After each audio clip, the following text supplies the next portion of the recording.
Hello, world. What is up? Welcome to Build. I'm your host, Matt Forte. We are here live at the Build Studio in New York City.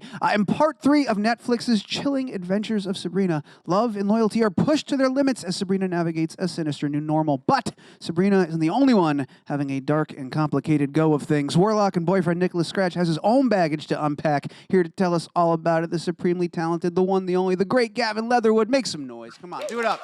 Let's go. Good morning. Good afternoon. Good afternoon indeed. Welcome, dude. Welcome back. Thank you. So awesome to have you on the show again. It's nice to be back. Congratulations. Not just on a season 3 of a show, which is a hard thing to do in general, but on such a huge season for you and for this character. I'm super excited to talk all about it. How are you doing? How is life? Dude, life is great right now. I just wrapped last week. You just finished part 4. Right? We just finished. So I've been sleeping, which has been something that I've been missing, and eating really not so healthy food, which has also been really great, and playing a lot of ping pong and hanging out with family, and it's been rejuvenating because it's so fun. I mean, we have a blast, but we shoot for a long time. 10 months, I believe, right? 10 months. Because you do both bits back to back, 3 and 4 at once. Yep. For 10 months straight. That's right. That is nuts. Yeah, and we're all away from fam and friends and whatnot, and we all make. Vancouver, right? Yeah, we're up in Vancouver. So we all become family because we're together for so long, doing this crazy ass show. Can I say ass? Sorry. You can say ass. It's the internet. Doing this crazy We're ass all show. adults here, or at least beautiful. we all say ass. Good, so. good. I almost gave myself a slap on the wrist. No, it's all right. No slaps here. Yeah, but it's been a lovely, lovely ride. We're all, first of all, can't wait for part 4. We just all finished part 3. It's fantastic. I'm sure it's going to be great. But I want to talk about, just for a second, you're up there for 10 months. You get holidays? You get breaks? Or is it just 10 months straight? Yeah. You get a chance to breathe. They're like, no, you can't leave. Yeah, no. Do you leave set at all? Do you, where's your family? Your family far away? Are they? No, my fam's in Oregon, so that's a good 6 hour, 6.5 hour drive. I can get there. It's several times. I love doing a road trip. It's beautiful driving that way as well. But yeah, my fam's real close, so I'm one of the lucky ones that has fam right there. Do you ever bring a couple of stragglers, a couple of less fortunate ones with you? Bring half of Greendale, show up in a bus for Thanksgiving? I definitely try to drag them down. I've actually had Ross come down and visit, and hung out with the fam? Tati stopped by when we drove up last time, and I had Luke over for New Year's. It's a magical property, man. It's pretty amazing, man.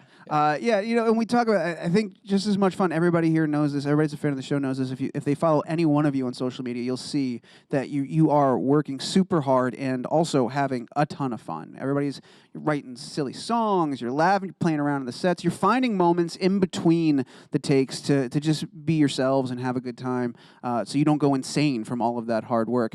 3 and 4 bits in, has any of that started to calm down, or you guys more than ever? It's interesting.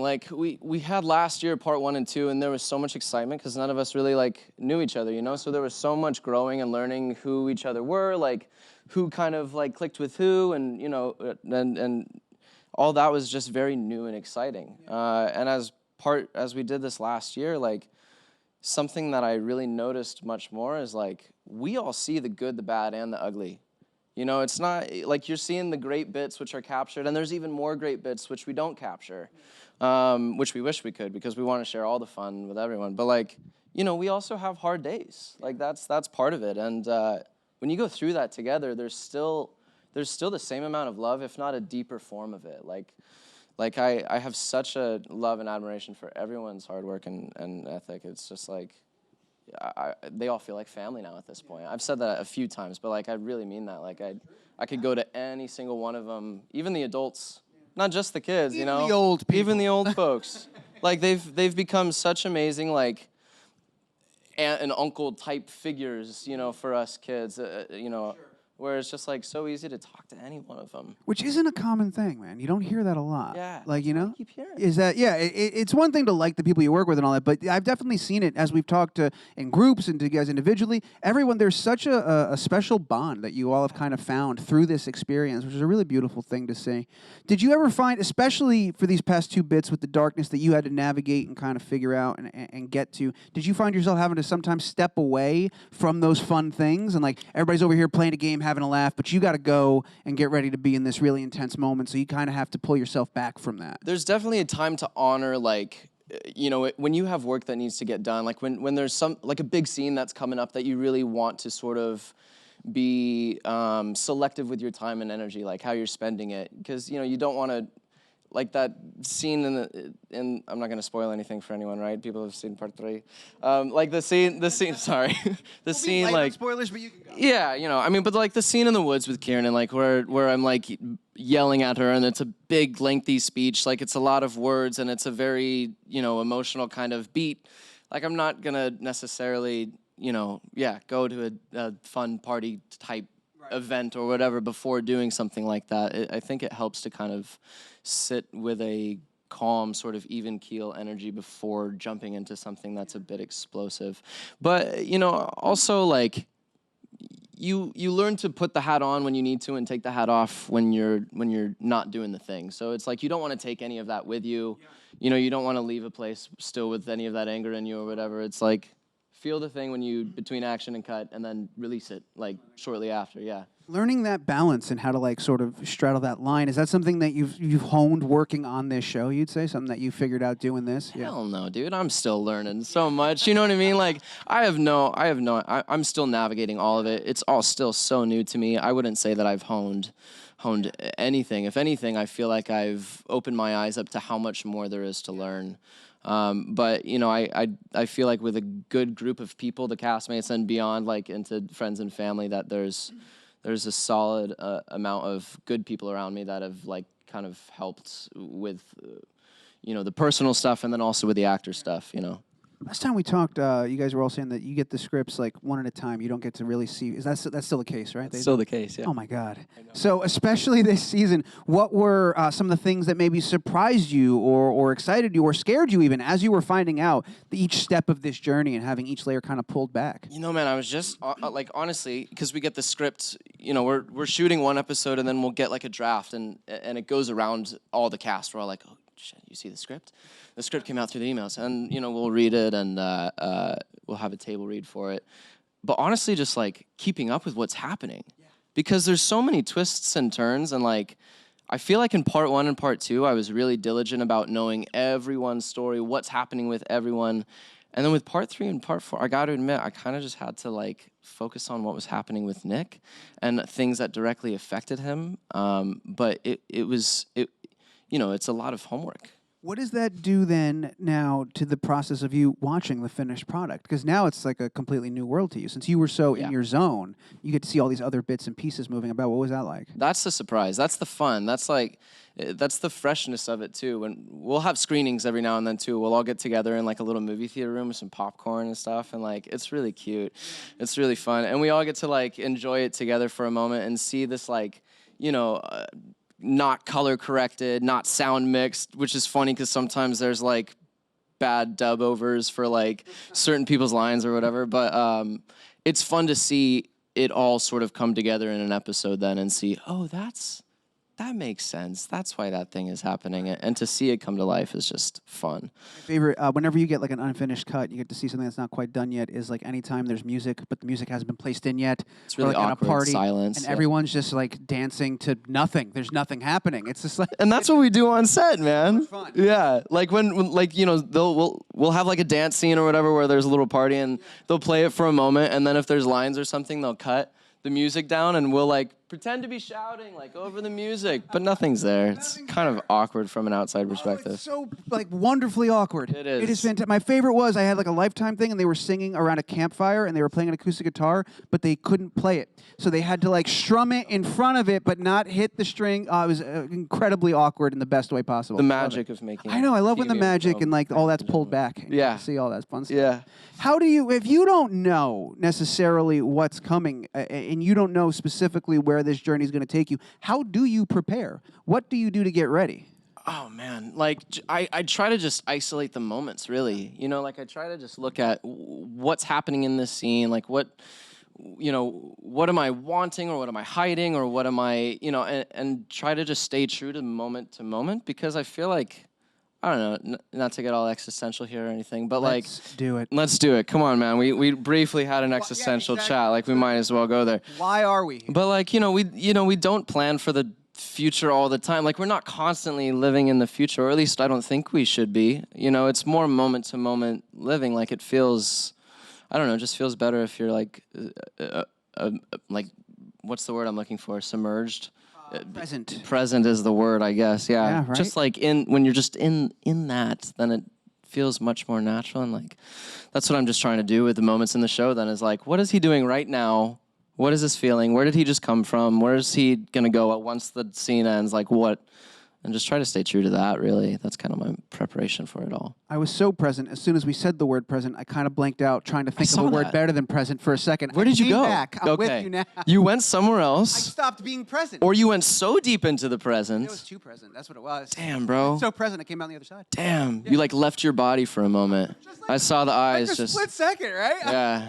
I just got Welcome lost. I was back. like, what else could we possibly? There's cameras. We're There's doing a thing. little TV thing. This I'm is back to yeah. being present. Here we are. You're Matt. I'm Gavin. We're here. That's right. For now, We made it. In this moment in time, I thought I read somewhere that you started journaling. Is that right? Just to sort of like figure out what that journey would be like. What happened while Nicholas was, in hell? All these different things, and kind of exploring that on your own. What inspired you to do that? What came of that process? There's something interesting that happens like when you write something down, I feel. Like if we just keep all of our thoughts jumbled up in our head, I feel like it gets to be a cluster, you know what, up there.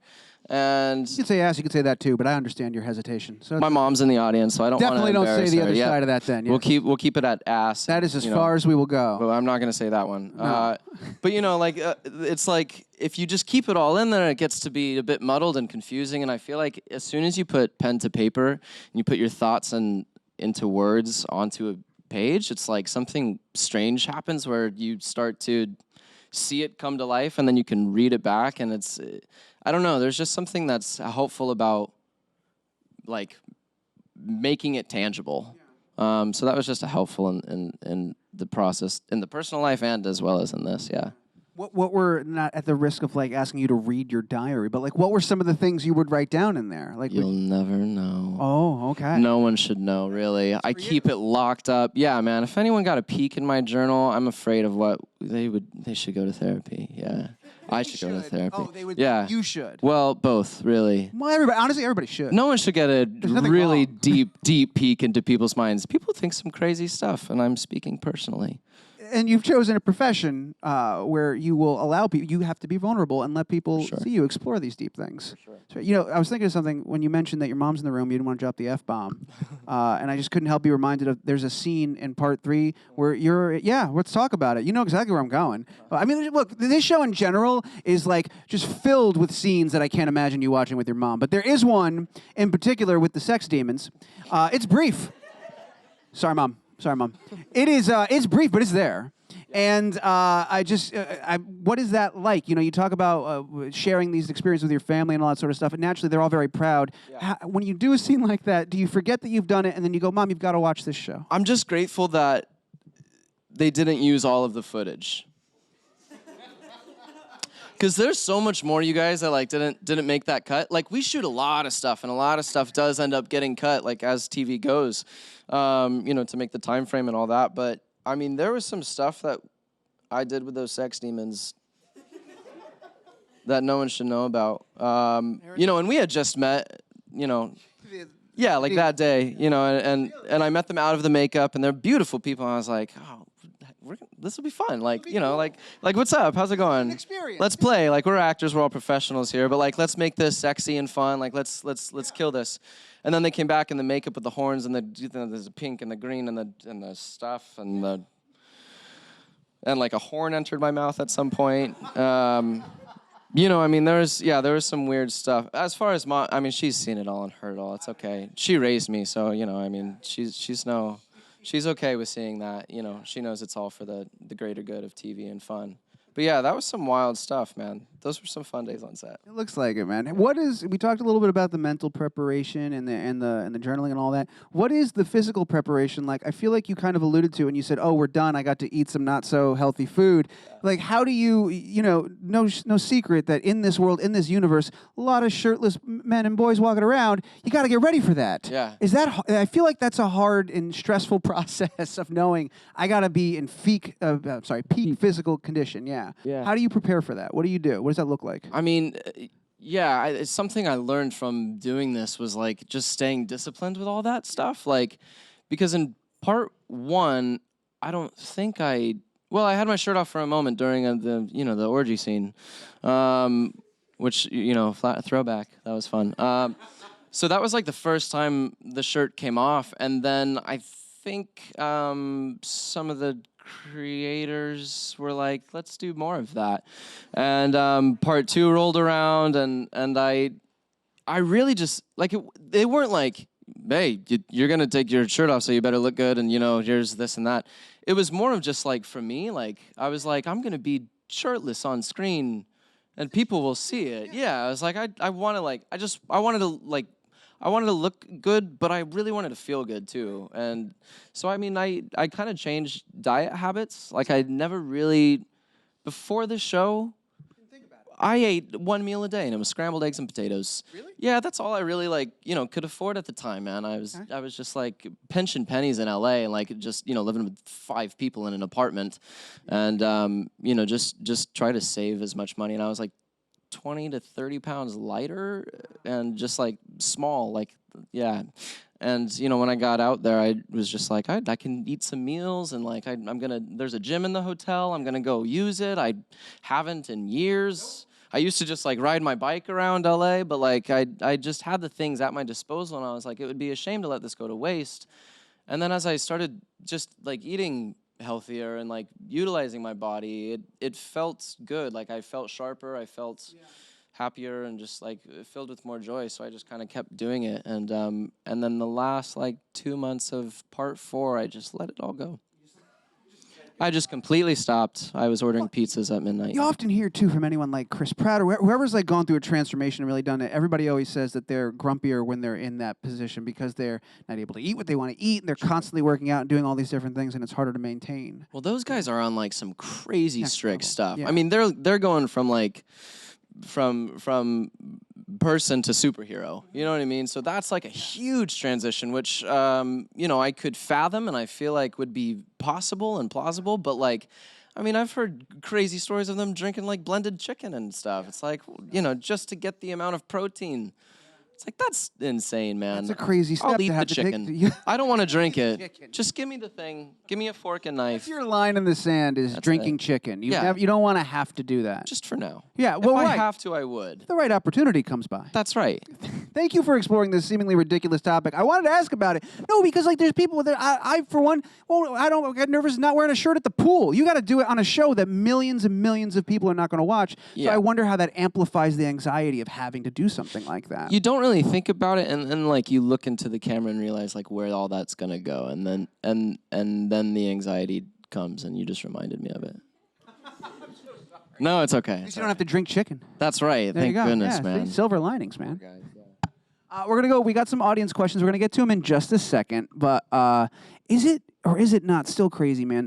This whole thing was like, 4 episodes they had you on for in the beginning, right? And now here you are. You've got this incredible arc that you've gotten to go through this journey. Does it ever blow your mind? You think back, like, was there a moment where you realized you were going to be around for more than 4 episodes? How'd you know?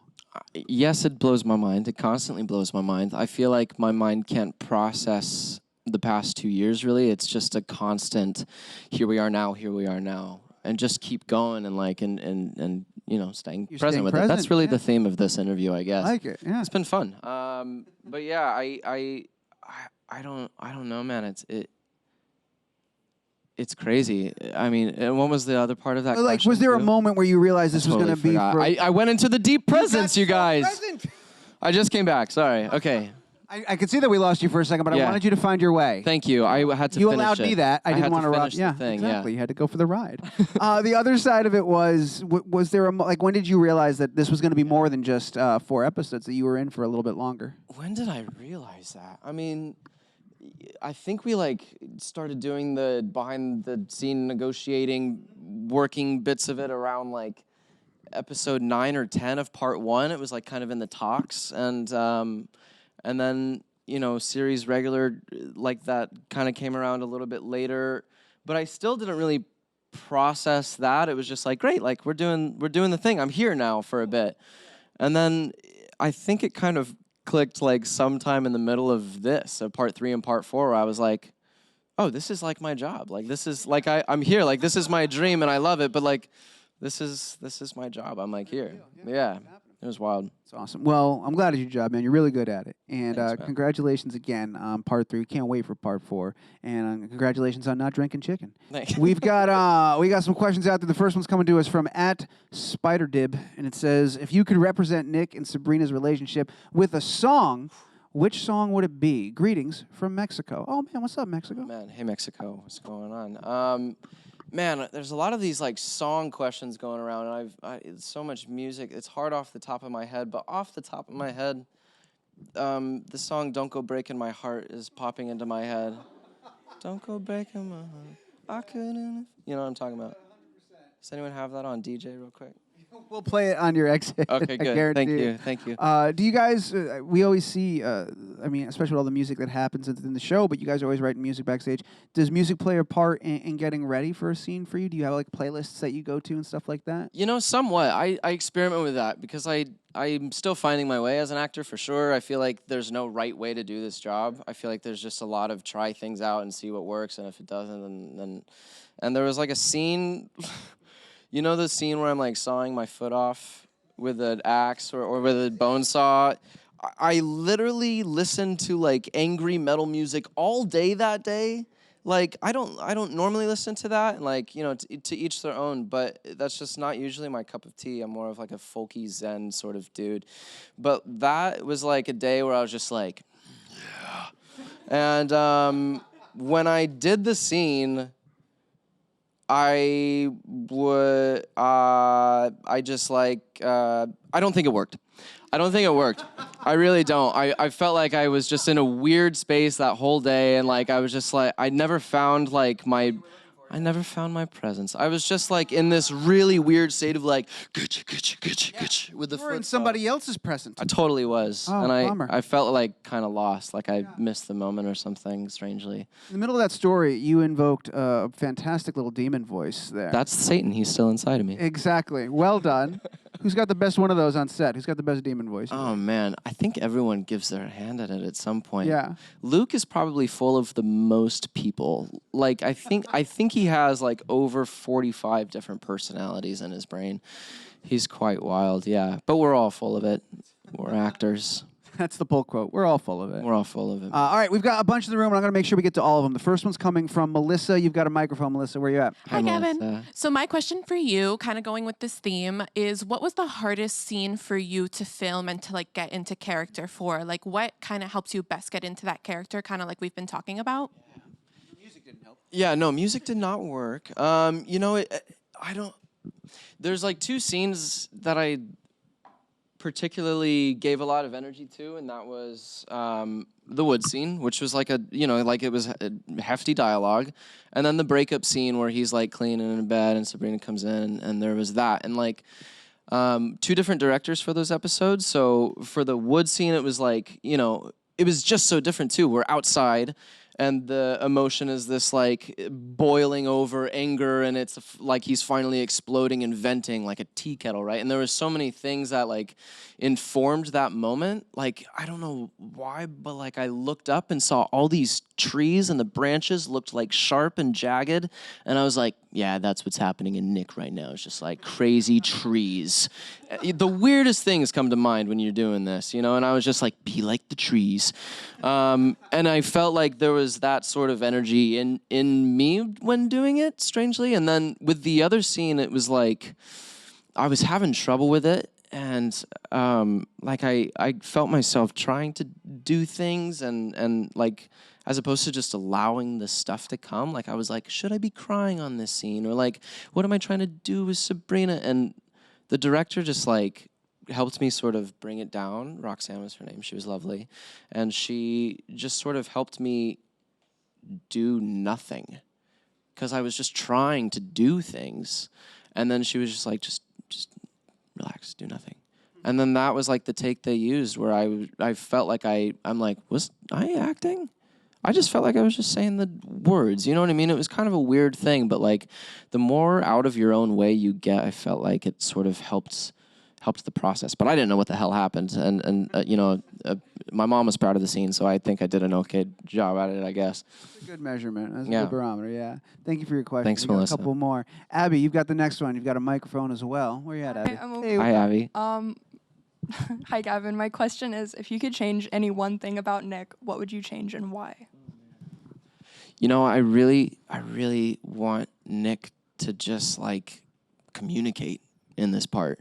He's so caught up in what's going on in his head, and he's kind of recovering from this traumatic experience that he doesn't know how to deal with, but he's trying to deal with it on his own and through coping devices like drinking, drugs, and spanking sex demons and all that stuff. And really, he just needs to talk. Like, he just needs to talk to Sabrina. And the one time where she's like, "No, you talk to me," he blows up, and it's like this crazy, mess. It's a crazy mess. He just needs to talk about his feelings. Come on, Nick. Get it together, bro. Another great question. Thanks, Abby. Appreciate that. Dominique, you are up next. Where are you at, Dominique? Hey, what's going Hi, on? Dominique. So my question is, was it hard for you to regroup yourself, like you personally, after having to dig into all that trauma for Nick? The short answer is no. I don't think it was. Kind of back to like what we were saying, like you figure out a way to sort of like understand that the character is the character and you are you, and you've got to sort of like compartmentalize the two things. There's this great book actually called A Balancing Act, and it's written by F. Emmanuelle Chalet. She was this French actor, director, and she wrote this book, and it was kind of about the two worlds of like spirituality and acting, and it was like this really interesting read. And she talks about that, where like she had a big crying scene for this movie, and when she did it, she like had trouble getting to tears and was frustrated, and the director was frustrated, and it was this like nightmare of a day on set. And then when she left set and was driving all of her things home, she had this crazy breakdown experience and just bawled her eyes out. And it's an interesting thing where, like, as an actor, you learn when to sort of give the energy in the moment, in the scenes, and when you come back to you. And I would do certain things to sort of like wind down from that character and then me, and it would require like a lot of hot baths, like listening to meditative music, reading something, or watching like mindless TV sometimes would be helpful. Creating in another avenue, music or drawing or whatever it was. I'm still learning as well, but like that was something that just helped me. Yeah. Yeah, Would you thanks, say, Dominique. thank you again for another great question. Would you say having like such a familial vibe with the cast and with everybody around there, is that like a facet of that many-faceted diamond? Like that helps you kind of pull back too? Absolutely. Because you could lean on them and hang out with them. Yeah. Totally. I mean, when those scenes happen too, like, like with the exception of a couple, we're usually like laughing and goofing off in between, in a very professional way, of course. We're not goofing off in an inappropriate way. We're just like being silly and having fun and cracking jokes and playing games in the cast tent and whatnot. So there's definitely levity. Like we realize it's not all serious. Like. And that we're storytellers, and if it was a bunch of people that would just like go back to the tent and sit on their phones, which there are those days, but like if it was always like that, where you like look around and like, anyone want to talk about what just happened or want to be friends? If that wasn't there, then it would definitely be way more challenging. We got super lucky with all these people. What's your go-to mindless television? Oh, man. I mean, I loved The Office. There you go. Just put it on, not think about like it. It's like a big warm blanket. I've seen it like several times, too. Of course. Absolutely. It's like I could recite it. Do you have any episodes you skip because they're too cringy? Some people can't do Scott's Tots. Oh, no, I lean into it. Tots. I lean into What? it. Oh, it's got the song in it. I know, man. It's so good. That's a great Phyllis's one. Wedding is one that a lot of people can't do too, though. I love that too when they You all like Phyllis's dance Wedding? Yeah. down the wedding. No, that's not Jim and Pam's wedding when they all dance. Phyllis's wedding. All right, hang on. Oh Phyllis's wait, wedding when is the Kevin. Oh no, that's when Niagara Michael too. like takes over and is like, I now. Yes. It gets a little cringy there. Yes, but I really love, I Yeah. love the courage on Yeah. Michael Scott to get up there and really squeeze his way onto the groomsmen's side. Yeah. No, I love that show. Awesome. We all do. Yes. Nice. All right, we got one more. Victoria, no pressure. You're the last question. Go for it. First of all, a kiss from Brazil. Oh yes. And I have a question that did you have to study about like all the pagan and witchcraft world, or how was it for you like to understand this type of things? I let myself off the hook with that one by going, does Nick know, is he pagan? No. Does he study this stuff? No. So, I let it slide a little bit. I wanted to see like more of the pagans too. I feel like there were a couple scenes that I had with them, but I wanted more because they were so like fascinating, and they like also their costumes and like the whole design of them was just incredible and amazing, and I feel like they all did a really wonderful job with their characters. But no, I didn't study the pagans. You know, that would be something that Nick would do in his time, and in Gavin's time, he's taking baths and doing face masks and listening to classical music. Yeah. Perfect. I want to thank everybody for being an awesome audience, having great questions, and hanging out with us today. Thanks to those who tuned in, and for the question from Mexico, that was awesome. Thank you to you. And Gavin, thanks to you, man. Thank It's you, so awesome man. having you here. Before we applaud and let them know how much we love them, I just want to remind everybody, if you haven't watched all of Chilling Adventures of Sabrina on Netflix, I don't know what you're doing. Stop wasting time and go watch it. They're all up there right now. It's fantastic. And it's one of the most awesome shows that are out there. One more time, everybody, if you could please join me in thanking the great Thank you. Gavin Leatherwood for being here. Thank Make you, some- guys.